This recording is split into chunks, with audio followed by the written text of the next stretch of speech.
Chapter 14. Okay, Anna Mikhailovna and Boris are coming back to the Rostovs after their visit to the old count, and Boris seeing Pierre, and we get to see a little bit what was happening at the Rostovs. After Anna Mikhailovna had driven off with her son to the Bezukovs, Count Rostova sat alone for a long time, her handkerchief pressed to her eyes. And at last she rang. So this Countess Rostova, she's a deep thinker, not like her husband. I'd just like to go back a little bit, a few chapters. You remember when they were talking about the children, Nikolai and Sonia and Natasha, Boris, wearing their hearts on their sleeve. And Anna Mikhailovna says such. How all these young people wear their hearts on their sleeves. This is after Nikolai saw that he had distressed Sonia by talking with Julie. Cousinhood is a dangerous neighborhood, she added in French. Yes, said the Countess. So, this one-word reply, I read much more into it. This is an unusual bit of narrative. Just a simple one-word reply. This tells me the Countess is thinking. There's something going on.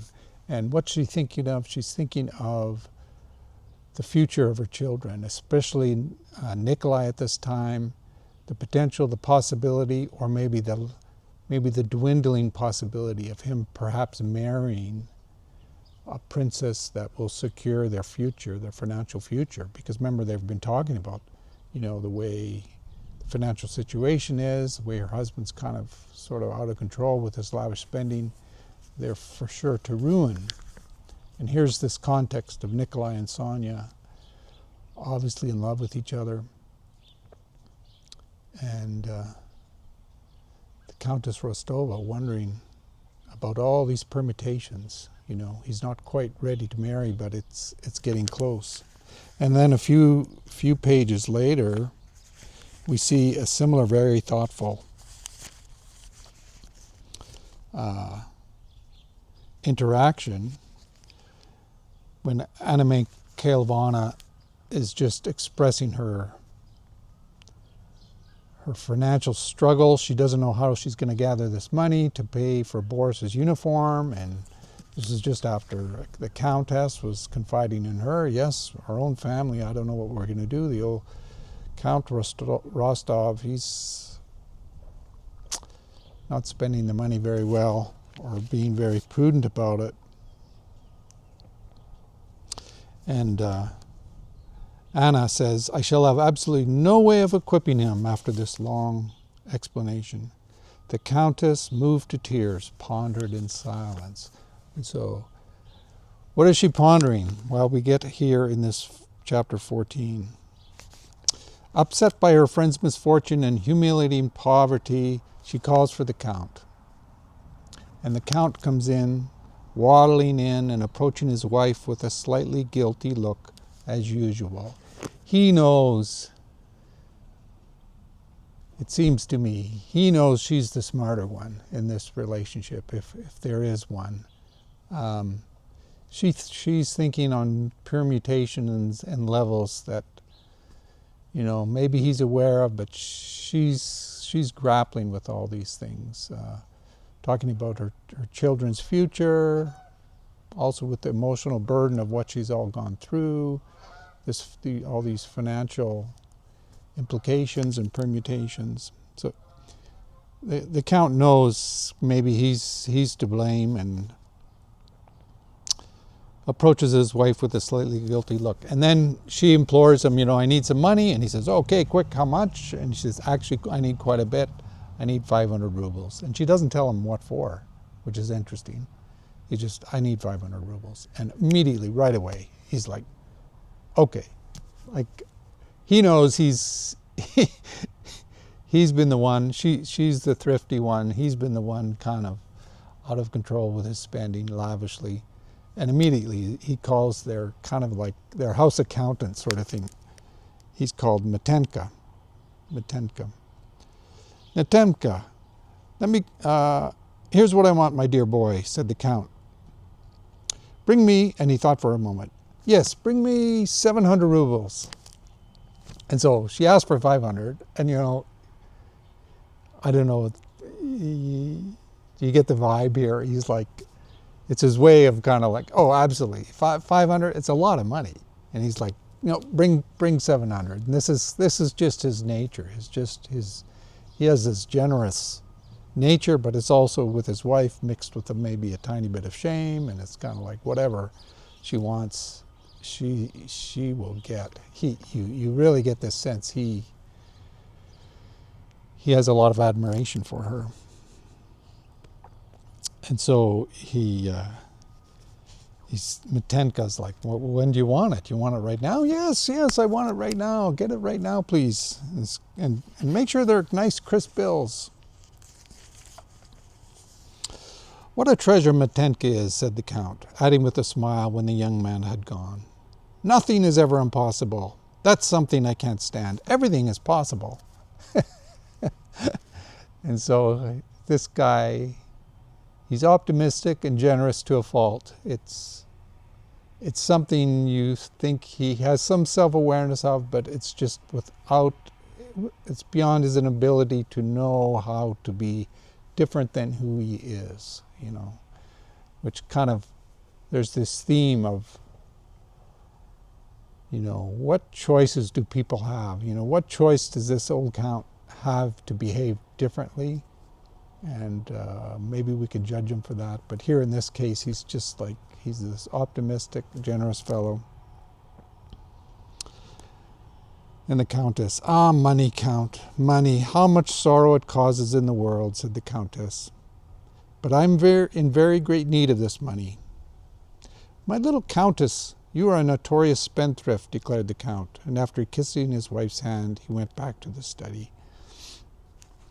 So it seems to me the Countess, she's the pragmatic one. And if they could do it differently, if it was a different world, remember this is kind of a male-dominated world with roles established. It would have been much smarter for this family, for the mother to have been in charge of all these things. And so Anna returns from Count Bezukov, and she sits down. Oh, how was the Count?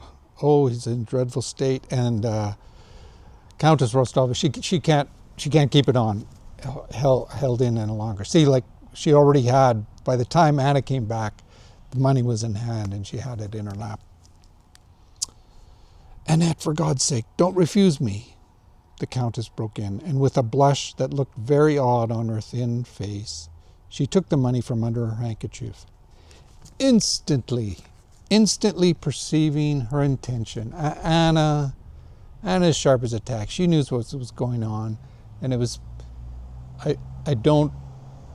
there's no criticism in this, but she was kind of like hinting at this in their previous discussion. Instantly perceiving her intention, Anna was ready to bend down and embrace the Countess at the appropriate moment.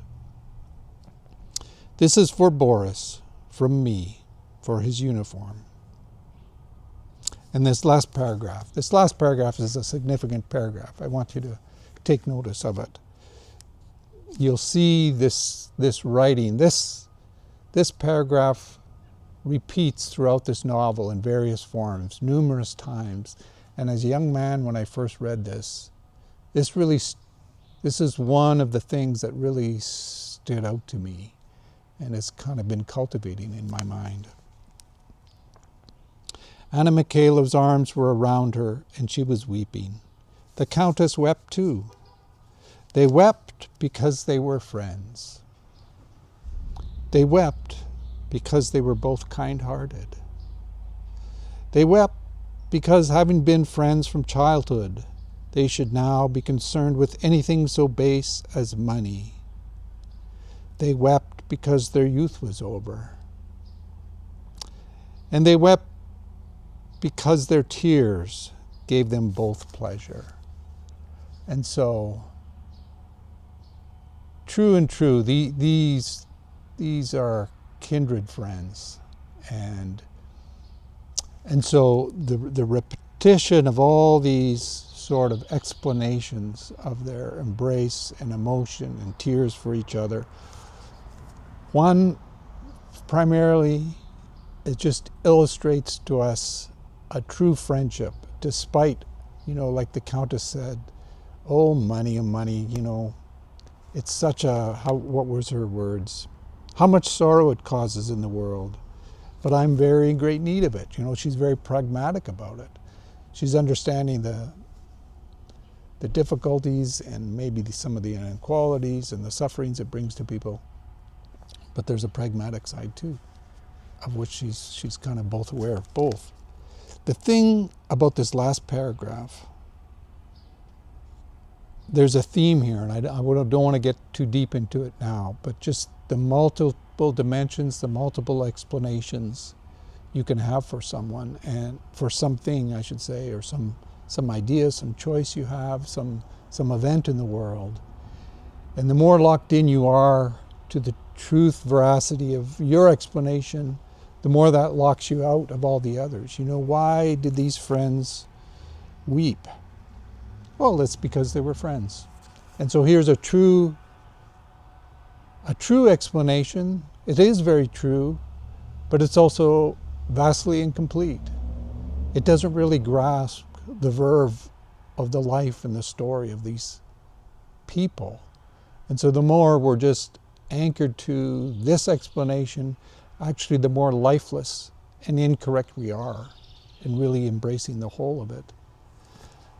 And we'll see this paragraph repeated, obviously not these words, but there'll be this theme. Why am I doing these videos of War and Peace?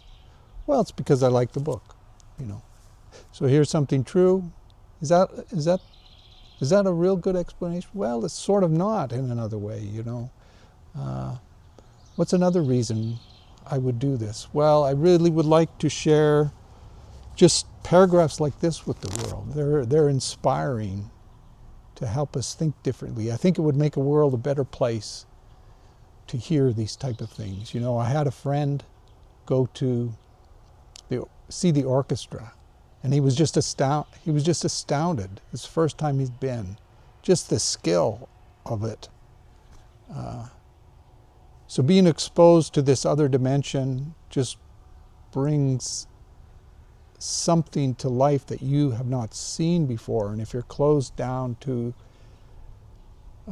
certain dimensions, just the dimensionality of life and the complexity of it and the richness of it are kind of lost to you.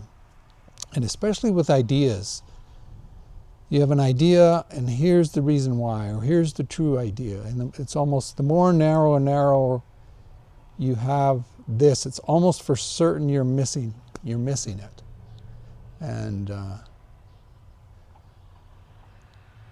anyway, we'll get into that later on, but I just really like this last chapter, or this last paragraph. Anna Mikhailovna's arms were around her, and she was weeping. The Countess wept too. They wept because they were friends, because they were both kind-hearted, because having been friends from childhood, they should now be concerned with anything so base as money, and because their youth was over, and their tears gave them both pleasure.